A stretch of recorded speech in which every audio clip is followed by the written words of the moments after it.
Y en nuestra entrevista principal vamos a conversar con Rodrigo Arenas, es hijo de un exiliado chileno y actual diputado de la Asamblea Parlamentaria Francesa. Gracias por estar con nosotros, Rodrigo. Gracias a ustedes por la invitación. Para ti, ¿es fácil o es difícil volver a Chile? Yo no sé cuántas veces has venido, pero venir a Chile, siendo tu hijo de exiliado, viviste en Francia un largo trecho, te internalizaste tanto al punto que eres parte de la institucionalidad francesa, una de las más respetadas en el mundo, como es el Parlamento francés. Cuéntanos un poquitito de esa saga y de qué significa, 50 años después, volver a Chile. Bueno, yo soy hijo de exiliado chileno, como tú dijiste, de exiliado y de exiliada, porque mi mamá también llegó a Francia y una pareja, a pesar que llegaron con un año de diferencia. Fue una integración en un país extranjero, en el cual mi recorrido es un recorrido de cualquier migrante. Viví en barrios populares, donde está la pobreza, la clase obrera, la gente que trabaja duro. Fui a la escuela de la República Francesa, escuela fiscal, escuela pública, que me dio una educación de altísima calidad. Y al diario cotidiano llego al final del colegio, a los 14, 15 años ingreso al liceo, y ahí me doy cuenta que en realidad el capital cultural que me transmitieron mis padres me permitieron tener una vía hacia la universidad, una vía relativamente clásica de un buen alumno. Pero todos mis amigos y mis amigas con cual jugaba la pelota, que iba de vacaciones, todo eso, ellos no, porque eran hijos de inmigrantes y fundamentalmente casi todos fueron a escuelas que allá se llaman escuelas profesionales, que te mandan a aprender un trabajo.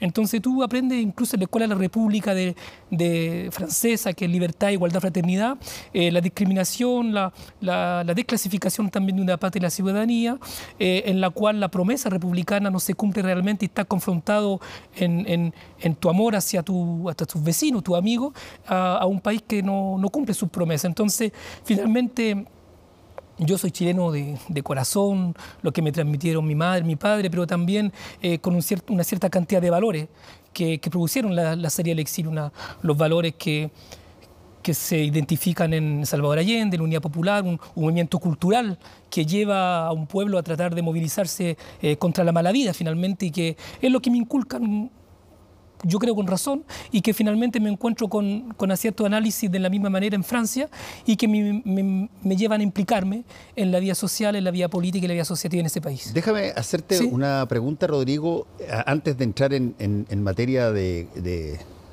contenido coyuntural. Nosotros estamos viviendo hoy día la relación con la inmigración de una manera como no lo habíamos vivido en Chile nunca antes, por lo menos básicamente todas las personas que viven en los últimos 50 o 60 años. ¿Cómo fue la asimilación o qué grado de trabajo tiene que hacer un inmigrante en Francia para poder ser aceptado como una persona igual, o por lo menos una persona que tiene derecho a todas las cosas que eventualmente tiene un ciudadano francés, versus lo que probablemente te han contado o tú has visto en Chile? Ese es un tema en este momento, porque hay una confusión entre asimilación e integración. Yo considero que me integré en Francia, no me asimilé. ¿Por qué? Por ejemplo, estoy hablando contigo en castellano. Sí, y hablas muy bien castellano. Que fundamentalmente, ¿por qué? Porque mi padre y el exilio chileno en general transmitió a las nuevas generaciones, que éramos nosotros. Yo llegué a Francia a los 4 años, el idioma, aprender a leer, el castellano también, aprender la bandera, las canciones, todo lo que finalmente crea una relación muy cultural a través de un amor también, una patria imaginaria, porque es algo imaginario, pero una patria imaginaria incluso en Chile. Entonces uno se integra tomando las leyes, porque Francia es un Estado de Derecho. La integración significa que uno tiene que respetar las leyes, no significa que uno tiene que asimilarse a un aspecto cultural mayoritario, que uno es fantasma y que finalmente no es una realidad, porque Chile es un país de inmigrantes. De hecho, si hablamos realmente quién tiene que asimilarse, quizás somos nosotros los mestizos, porque aquí había un pueblo originario.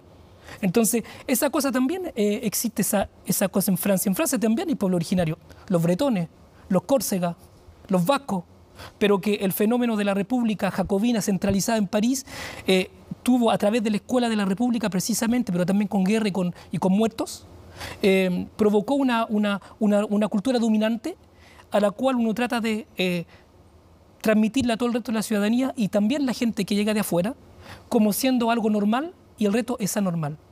Entonces eso hace que esa mirada que me aprende también la escuela, que me aprende también las diferentes componentes de la ciudadanía francesa, en particular las asociaciones, los partidos políticos que están allá y que luchan, por ejemplo, contra el colonialismo después de la guerra de Argelia, por ejemplo, años 60, en Francia, hacen que uno llega a un país que tiene que ser cosmopolita, respetuoso de los migrantes, porque finalmente cuando una gente migra es porque considera que el país que lo acoge le va a dar un porvenir que no le permite su país de origen. Y Francia tiene la característica de haber tenido un imperio, colonias, en el cual esa relación entre países era una relación natural. Acuérdate que Algeria era un departamento francés, una región francesa. Sí, claro. De hecho, Francia tiene colonias que no son colonias ahora, que son departamentos franceses como Guadalupe, Martinique, Guyana, que está en América Latina. Francia es uno de los países, quizá el país que tiene más costas en el mundo. Está en los 5 continentes. Entonces, pensar la migración como algo de un extranjero que va a venir a robarte el pan y que finalmente es un problema que tiene la culpa de todos los problemas que están en el país céntrico, finalmente es una excusa, una mala excusa, dices tú. Digamos, es también una falta de coraje de asumir sus propias responsabilidades. Ahora, convengamos una cosa, Sí. porque es interesante este pasado colonialista. No solamente estuvieron en África, o sea, estuvieron en Vietnam. Y en Francia también, y en Chile también. En Chile también, sí. Pero estuvieron en Vietnam. Y de hecho, cuando Estados Unidos se mete para colaborar con los franceses. Los franceses terminan saliendo y quedan Sí. en Estados Unidos. Con la batalla de Bien Phu. Claro, exactamente. Y se van. Desde ese punto de vista, existe lo que es muy seguido de ver en Chile, que hay conversaciones que demuestran quiebres entre los chilenos ciudadanos clásicos y las inmigraciones. Y más aún, los inmigrantes en general son súper utilizados para echarle la culpa a algo cuando algo pasa. La delincuencia, por ejemplo, hoy día hay gente que te puede decir que partió casi con la llegada de los inmigrantes. ¿Qué tanto los inmigrantes en Francia tienen una suerte de brecha con respecto al resto de los franceses? Mira, es una mirada un poco miope, porque si uno considera que un migrante es una persona de piel negra o un árabe, para ser más caricatural también, podríamos tener esa mirada que, precisamente la mirada de la extrema derecha en Francia, que considera que la migración, los inmigrantes son los problemas del país. En este momento está Marine Le Pen, por ejemplo, que encarna la extrema derecha en Francia. El papá decía en los años 80, cuando yo era joven, que habían, póntete, 3 millones cesantes y 3 millones de extranjeros, echemos al extranjero. Sacar el problema de trabajo. Como matemático, o sea, es un poco más complejo que eso. O sea, necesitamos nosotros que estamos por el Estado de Derecho, por la libertad, de tratar de profundizar un poco el sistema. Entonces, esa gente que uno ve como migrante en realidad son franceses, porque son gente que nació en Francia y llevan ya 3, 4 generaciones en el territorio francés. De un punto de vista del que llega primero, son más franceses que yo. Claro. Entonces, de hecho, la mitad de la selección de fútbol de Francia no tendría sentido. Y son todos franceses. ¿Ya? Y son todos franceses. Son todos franceses. Entonces, no hay que confundir la migración como una relación de interrelacionarse con el resto del mundo, en un mundo que migra, los seres humanos han migrado por todos lados, con el racismo y la xenofobia, son dos conceptos diferentes. Déjame hacerte una pregunta, ¿Sí? Rodrigo, una última pregunta sobre todo esta asimilación, Sí. llamémoslo así, o esta integración a un país distinto, y después hablamos de temas más focalizados. ¿Cómo haces campaña tú? Porque tú fuiste elegido Sí. para representar a un territorio en el Parlamento francés. Y, bueno, tú no llegaste francés, llegaste chileno y te hiciste francés. Pero ¿te ven los franceses de tu circunscripción o tu distrito, te ven a ti como una persona, te tienen que haber visto así para entregarte un voto a alguien que aquí probablemente si que se pasara algo similar, todavía nos faltan décadas, creo yo, para generar una situación relativamente equivalente. ¿Cómo lo vi también con un otro hijo de exiliado que fue diputado en el Parlamento sueco? ¿Cómo se da esa relación de los franceses de ya no aceptarte cuando estás en la calle o cuando estás atendiendo una mesa en un restaurante? No, sino que cuando tienes que representar a franceses en el Parlamento. Primero, yo considero que uno viene a la política con lo que es uno. Yo soy un francés, llegué a los 4 años, tengo 49, o sea, llevo 45 años allá, tengo 4 hijos, todos están en las escuelas públicas en Francia. Soy francés. Desde ese punto de vista respeto la ley y respeto también la república. Respeto al bien común, el interés general y el espíritu del contrato social que heredamos de las luces de la época de Rousseau y todo eso. Eso es Francia. Después que le pongamos otras matices, eso le compite a cada cual. Pero cuando yo hice campaña, en mis panfletos, en mis alocuciones públicas, yo digo que soy chileno. De hecho, incluso, como tú sabes, los Quilapayún, por ejemplo, vinieron a Francia. Hay uno de los cantantes que es amigo de mi papá, vino a cantar a mi meeting. Entonces yo asumo esa cosa, yo asumo esa chilenidad porque es lo que soy. Es lo que yo llevo a Francia. Llevo también esa esperanza, esas ganas de por un mundo mejor. Entonces, eso es lo que yo explico, eso es lo que yo propongo. Y lo propongo ¿cómo? Porque yo me involucré como presidente de la primera federación de padres, alumnos apoderados, porque yo creo que lo más bonito que tenemos son los niños y que un niño no es una inversión. Tenemos una deuda con ellos. Entonces, yo vendo la escuela pública contra la escuela privada, vendo el hospital público contra las clínicas privadas, vendo el interés general, vendo el bien común, viendo finalmente lo que mis padres me enseñaron y que la República Francesa encarna. Ahora, lo que estoy diciendo es algo relativo, porque en este momento en Francia también hay una crisis fuerte. En este momento en Francia, como en Chile, hay una gran parte de la ciudadanía que no llega a final del mes porque el sueldo no le permite llegar hasta final de mes. Hay pobreza. En este momento las asociaciones caritativas, los restaurantes El Corazón se llama, que creó un cómico francés que se llama Coluche, que es muy famoso, muy popular en Francia, que falleció en los años hace tiempo ya, no tiene los recursos suficientes para llevar la alimentación a la gente que no tiene cómo nutrirse. Esa es la ciudadanía francesa. Entonces, yo hago campaña con eso.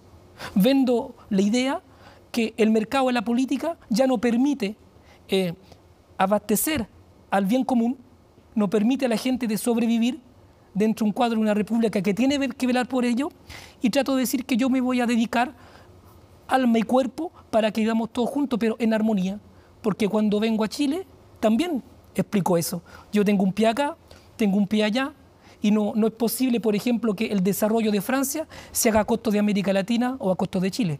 Tiene que ser intercambios que sean cooperativos y que salgamos de un sistema de dominación mundial. Tú hablaste de Vietnam, por ejemplo, un ejemplo. Sí. Rodrigo, hoy día, ¿cuáles son los intereses mutuos que eventualmente tienen dos países que teóricamente aparecen como tan distantes en materia cultural, en materia histórica, en materia de cómo se formaron esos países como Chile y Francia? ¿Qué los vincula y qué nos distancia, a tu juicio? En realidad no son tan lejanos. La lejanía de un océano y una cordillera que separa es algo que se construye mentalmente, pero Pablo Neruda se estudia en Francia, perdón. Sí, fue embajador. ¿Cómo? Fue embajador en París. Hay una plaza Salvador Allende frente a la embajada que ganó el exilio chileno, precisamente, que la bautizó Salvador Allende con el acuerdo de la autoridad, precisamente. La historia del exilio francés allá es eso también. O sea, hay una gran resonancia y sobre todo Chile tiene una importancia muy grande en la vida política francesa, porque mostró que un pueblo podía llegar a una voluntad de una transformación social por el bien común, por la vía pacífica, a través de una vía electoral. Lo que no siempre fue el caso, en América Latina por lo menos. Entonces yo considero que, por ejemplo, la vía de François Mitterrand, que decidió ir a la conquista del poder a través de las elecciones, de una cierta forma se inspira de Chile y se inspira de Salvador Allende. Y eso es algo muy profundo. Rodrigo, ¿qué relaciones económicas tenemos nosotros, por ejemplo, con Francia hoy día? Hoy día está muy dado a hacer, y tú lo ves en todas las campañas acá, sí, que hay que tener relaciones con Estados Unidos sin duda. Tenemos que tener relaciones con Brasil sin duda. Tenemos que tener relaciones con China porque es la factoría, la maquila de todas las empresas que hacen una serie de productos. ¿Qué tal es la relación nuestra con Francia en materia económica? Mira, en este momento, por ejemplo, yo soy diputado de París y la alcaldesa de París eligió hacer su transición ecológica cambiando los autos térmicos con benzina por auto eléctrico. ¿En París? En París. ¿Y eso va a tomar cuánto tiempo, más o menos, creo? Eso va a tomar su tiempo, ya está en acción, ya se está transformando, pero el Estado también está apoyando eso con el presidente Macron. Hay ayudas de Estado para eso que te incitan a transformarte y a comprar un auto eléctrico en vez de un auto con benzina. Evidentemente, un auto eléctrico, el motor funciona con una batería con litio. Y precisamente parece que en Chile hay bastante litio. En todo caso, yo tuve la oportunidad de estar en Buenos Aires, en la provincia de Jujuy, en la cual el tema es un tema central, incluso que provoca problemas graves en los ecosistemas, el problema del agua, de los pueblos originarios también, que lo están desposeyendo de sus tierras y de sus derechos de manera brutal por el gobierno de Morales también, lo que me cuentan ellos en todo caso. Y cuando uno pasa al otro lado de la frontera, que uno va a Calama, todos esos lugares en los cuales el extractivismo muestra su realidad. O sea, esta mañana estaba con el alcalde de Calama conversando en su despacho, me dio el honor de recibirme, me explicaba cómo la contaminación en esa ciudad provocaba también cáncer en la ciudadanía. Eso causa problemas y resulta que si el desarrollo de la transición energética francesa y parisina descansa sobre la explotación y los problemas de salud aquí en Chile, entonces no es una vía por nadie. Porque finalmente no podemos nosotros hacer pagar la transición energética francesa, la transición ecológica, pagada por América Latina, por Chile, Bolivia y Argentina en particular. O sea, no pudimos entrar en una nueva hora de colonialismo como Cristóbal Colón, que vino hace 500 años, que le da espejitos y se llevaba el oro y la plata. O sea, la necesidad de cooperar y que Francia se plantee como Europa la necesidad de pagar el costo ecológico, social, humano de lo que significa la transición ecológica, eso se plantea ahora. Eso es interesante. Yo lo he visto en algunas otras partes, más o menos la misma conversación, que cómo se materializa, por ejemplo, esa lógica de compensación. Hasta ahora lo que nosotros hemos hecho, y somos un país minero y que todavía es tremendamente importante lo que la minería aporta al país, pero básicamente esto es un precio que se fija a nivel de mercado y tú vas comprando ya sea futuro o inmediatamente y ya. No están incorporados necesariamente ahí variables como por ejemplo el protección del medio ambiente o ese tipo de cosas. Hay dos mitos. O sea, si estamos en un país supuestamente neoliberal, en el cual el mercado regula todo, Chile tiene un rol importante que jugar, porque de la misma manera que se hace sobre el petróleo o sobre el cobre, no es necesario producir a destajo porque se puede controlar la producción. Entonces, y también jugar sobre los precios, lo que permite justamente crear una renta suplementaria que permita desarrollar un país, pero sobre todo que esa renta permita desarrollar y velar por la ciudadanía. Como te explicaba que si en Francia la gente no podía llegar a final de mes sin tener los ingresos para poder pagar el diario cotidiano, en Chile también es una realidad, me parece. Entonces, para eso sirve el desarrollo. Pero ese desarrollo no puede ser solamente tomando en cuenta el mercado, porque ¿quién va a pagar por el agua que desaparece? ¿Quién va a pagar por todos los ecosistemas, los seres vivos que van a desaparecer porque el agua ya va a estar escasa? ¿Quién va a pagar por la gente que se va a desplazar? Porque se están desplazando los pueblos originarios que están en esas tierras, porque finalmente va a ser explotado y no va a haber vida en el desierto de Atacama. Entonces, ¿cómo se integra eso? Pero esa problemática que estamos hablando de la minería también existe en el Amazonas. También existen todos los países que finalmente permiten a los países dichos desarrollados de mantener un nivel de vida que no es sostenible a través del planeta. Entonces ahí choca la transición necesaria frente al cambio climático y las transformaciones que está viviendo el mundo en el viejo continente, pero que tiene impacto con el nuevo mundo. Ya, pero ahí hay un punto bien interesante. Porque en las relaciones comerciales hay por lo menos siempre dos actores. Uno que vende y uno que compra, digamos. Y el que compra, bajo cualquier tipo de lógica, trata de obtener el mejor precio posible que pueda pagar, etcétera. Y no necesariamente dice, oye, perdona, pero yo voy a pagar un poquito más porque quiero pagar la sustentabilidad de esto que me estoy llevando. Eso se lo tiene que poner el país, que vende, más que el país que compra. Tienen que ser los dos.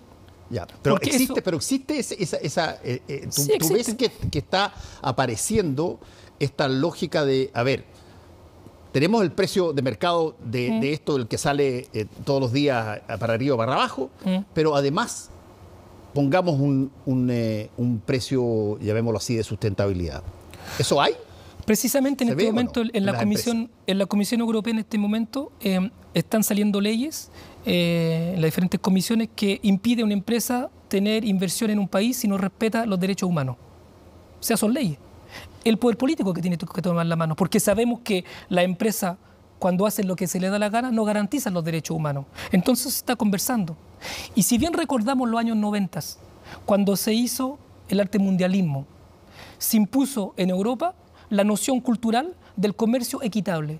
Quiere decir que las empresas francesas, por ejemplo, del mundo, o otras como Max Havelaar, por ejemplo, no podían tener relaciones comerciales si no le garantizaba un ingreso al campesino que producía café, por ejemplo, que estamos tomando aquí, si no le permitía tener un salario digno. O sea, esas son leyes que se imponen. Entonces se pueden imponer en Europa, pero también la pueden exigir los países exportadores. Esas son las relaciones que tienen que establecerse, relaciones de cooperación.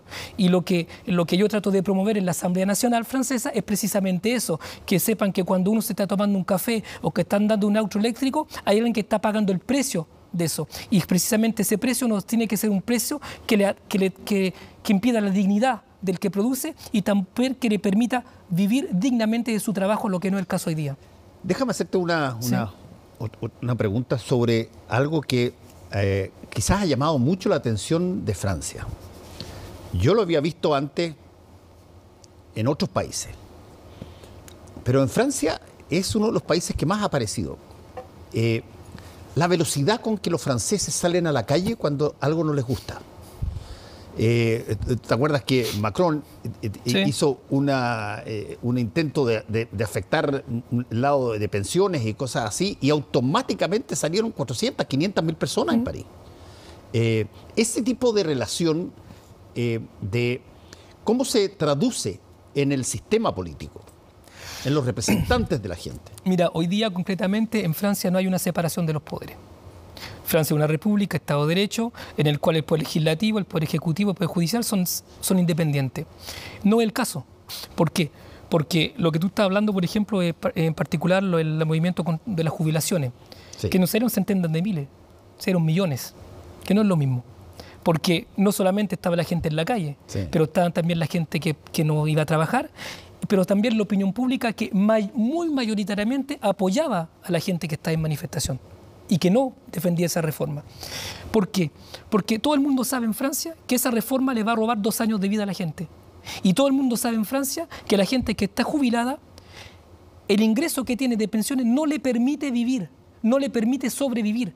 O sea, no es mercado y no es digno. Porque ¿qué es lo que estamos aceptando finalmente? Y que impuso Macron de la manera más brutal, con un artículo de la Constitución que se llama el artículo 49.3, que le permite no pasar por el Parlamento. Nosotros no votamos la reforma de jubilación. No la votamos. Se impuso por un 49.3. Entonces Macron está en una forma autocrática de gestión del poder que le permite la Constitución de la Quinta República. La Constitución está en cuestión. Porque estamos en un régimen autoritario, que es una forma de monarquía republicana que ya llegó a Basto, que puso en lugar el general de Gaulle, por razón histórica después de la Segunda Guerra Mundial, pero que ya no corresponde a la forma en que se identifica la ciudadanía con el poder político. Ahora, convengamos, Rodrigo, que si es que yo tuviera que decir, a ver, ¿sí?, nómbrame 2 constituciones que en el mundo parecen intocables. Te van a decir la de Estados Unidos, sí, y te van a decir probablemente la francesa o quizás la suiza, pero la francesa te la van a mencionar. Y tú estás diciendo de que hay discusión sobre reformar la Constitución francesa. Hay discusiones por el poder centralizado y muy fuerte que tiene el presidente de la República, y ya estamos en la 5ª Constitución. Desde 1789, cuando fue la Revolución Francesa, estamos en la 5ª. Vamos a la 6ª. Porque el problema de la Constitución no es algo que está una ley en el mármol que no se puede tocar, no. El contrato social que permite a una república, una ciudadanía de garantizar primero la democracia y segundo que todo el mundo se siente representado y que los recursos colectivos permitan de vivir correctamente. No es el caso hoy día. Entonces, para que Macron pueda hacer que su sistema sea válido, está obligado de pasar en fuerza, sin consultación de la representación del pueblo, que es el Parlamento y la Asamblea Nacional.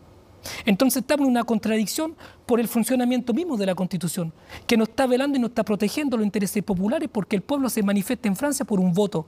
Y el voto que se caracteriza en un diputado, en 577 diputados, no fue pronunciado a favor de esa reforma, que lo que está diciendo concretamente que cuando nuestros abuelos, nuestras abuelitas, nuestros padres, nuestras madres no están en un proceso productivo, que no están tocando un sueldo, entonces tenemos derecho nosotros colectivamente de bajarle las pensiones porque finalmente no son útiles.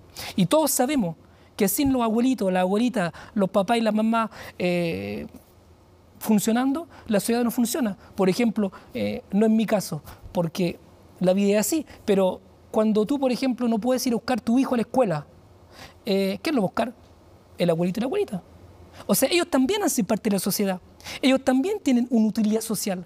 Y resulta que la reforma de pensión está diciendo a la sociedad y está diciendo al mundo que cuando uno está viejo no sirve de nada.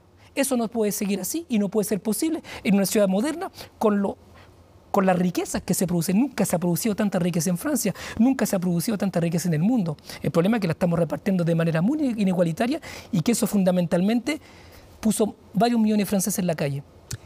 Rodrigo, se me acaba el tiempo. Te quiero agradecer por haber venido a conversarnos un poquitito no solamente de otro país, pero sobre todo con una mirada que tú conoces perfectamente bien este país y que no siempre vienen personas que están en el extranjero chileno a contarnos sobre las estructuras sociales que se están viviendo afuera, porque, bueno, no hay muchos representantes como tú, que son parte de ese país, y en este caso Francia, y por lo tanto, como estamos hoy día en un momento constitucional bien interesante e inédito, es súper interesante saber cómo funcionan este tipo de cosas y que se está pensando en otras partes al respecto. Así que te agradezco muchísimo por esta situación. Gracias.